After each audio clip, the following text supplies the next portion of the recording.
প্রিয় শিক্ষার্থী বন্ধুরা, আশা করি তোমরা ভালো আছো।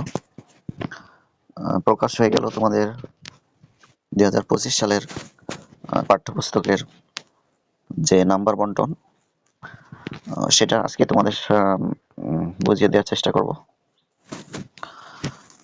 তো তোমাদের 25 সালের যে সিলেবাস এবং বইয়ের যে বিষয়, সেইগুলো আমি পরপর বোঝানোর চেষ্টা করছি। ফার্স্টে আমি নবম দশম শ্রেণীর পাঠ্যপুস্তক, সিলেবাস এবং নম্বর কাঠামো তোমরা দেখতে পাচ্ছ যে যথারীতি 2012 সালের আঙ্গিকে 2025 সাল থেকে আবার পড়াশোনা শুরু হবে। সেক্ষেত্রে বাংলা প্রথম পত্র 100 নম্বর, বাংলা দ্বিতীয় পত্র 100 নম্বর, ইংরেজি প্রথম পত্র, দ্বিতীয় পত্র, গণিত এগুলাতে 100 নম্বর, ইসলাম শিক্ষা বা হিন্দু ধর্ম শিক্ষা যেটা আছে সেটা 100 নম্বর, তথ্য যোগাযোগ প্রযুক্তি অর্থাৎ আইসিটি সেটাতে 50 নম্বর, ক্যারিয়ার শিক্ষা 50 এবং শারীরিক শিক্ষা 50। এই আবশ্যিক মোট 750 নম্বর। এছাড়া বিভিন্ন শাখার জন্য, বিজ্ঞান শাখার জন্য 4টি আলাদা বিষয়, মানবিক এবং ব্যবসায় শাখার জন্য 4টি করে আলাদা বিষয়, সেখানে 100 করে মোট 400 নম্বর। এছাড়া 4 সাবজেক্টের জন্য আরও 100 নম্বর এবং টোটাল মোট নম্বর হচ্ছে 1250। এরপরে তোমাদের দেখানোর চেষ্টা করব যে কোন সাবজেক্টে কিভাবে নম্বর বরাদ্দ করা হয়েছে।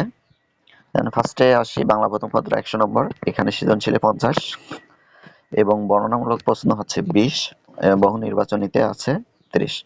তোমরা একটা নতুন প্রশ্নের ধরন, সেটা হচ্ছে বর্ণনামূলক প্রশ্ন। এটা অনেকটা ব্যাখ্যামূলক প্রশ্ন। তোমাদেরকে 2টা প্রশ্ন লিখতে হবে, সেখানে থাকবে 10 দুগুণী 20।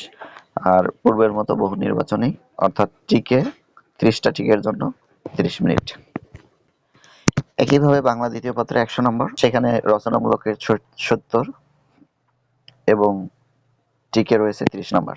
রচনামূলকের ভিতরে রয়েছে অনুচ্ছেদ বা রচনা 10 নম্বর, পত্র দরখাস্ত 10 নম্বর, সারাংশ বা সারমর্ম 10 নম্বর, ভাব সম্প্রসারণ 10 নম্বর, বাংলা অনুবাদ 10 নম্বর এবং প্রবন্ধ রচনা সেখানে 20 নম্বর। এবার আসি সাধারণ গণিতে। সাধারণ গণিতে মোট 100 নম্বর, যেখানে সৃজনশীলে 50 নম্বর, সংক্ষিপ্ত প্রশ্নের উত্তরের জন্য থাকছে 20 নম্বর এবং বহু নির্বাচনীতে থাকছে 30 নম্বর। এবার আসি ইংলিশ ফার্স্ট পেপারে। ফার্স্টে তোমাদের 70 মার্কস সিন কম্পারেশনে 3টা বিষয়, এমসিকিউ এবং 2 নম্বরে হচ্ছে প্রশ্নের অ্যান্সার, 3 নম্বরে গ্যাপ ফিলিং, 4 নম্বরে হচ্ছে ইনফরমেশন ট্রান্সফার, 5 নম্বর রাইটিং সামারি, 6 নম্বরে ম্যাচিং অর্থাৎ এপাশ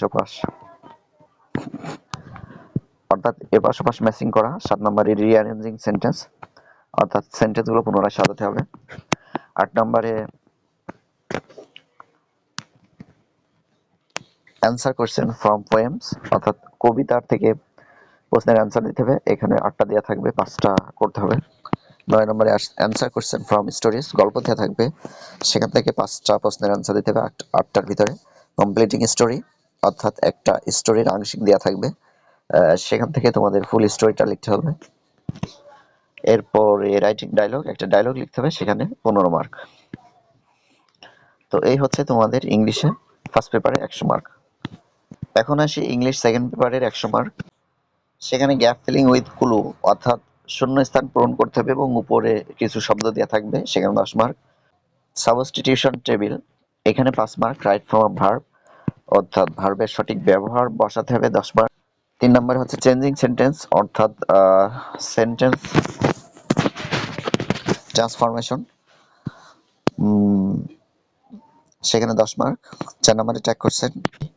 5 নম্বর হচ্ছে সাফিক্স অ্যান্ড প্রিফিক্স, শব্দ আগে পরে শব্দ জোড়ানো। 6 নম্বরে প্রিপোজিশন। 7 নম্বরে হচ্ছে কানেক্টরস, এগুলো সব নম্বর বিভাজন পাস করে। এবং 8 নম্বর হচ্ছে পাংচুয়েশন এন্ড ক্যাপিটালাইজেশন, সেখানে 5 অর্থাৎ ছোট হাতের বড় হাতের অক্ষর দেয়া। এবং 9 নম্বর হচ্ছে রাইটিং প্যারাগ্রাফ, একটা প্যারাগ্রাফ লিখতে হবে, 10 মার্ক। 10 নম্বরে হচ্ছে রাইটিং ইমেইল বা লেটার বা অ্যাপ্লিকেশন লিখতে হবে, সেখানে 10 মার্ক। এবং 11 নম্বর হচ্ছে রাইটিং শর্ট কম্পোজিশন, সেখানে 20 মার্ক। এই মোট 100 মার্ক হচ্ছে ইংলিশ সেকেন্ড পেপারে। এবার আসি বিজ্ঞান, বাংলাদেশ, বিশ্ব পরিচয়, বাংলাদেশের ইতিহাস, সভ্যতা, অর্থনীতি, পরিণতি, ভূগোল, ইতিহাস। মানে এইখানে যেগুলো আছে সবগুলো একই একই রকম নম্বর বিভাজন।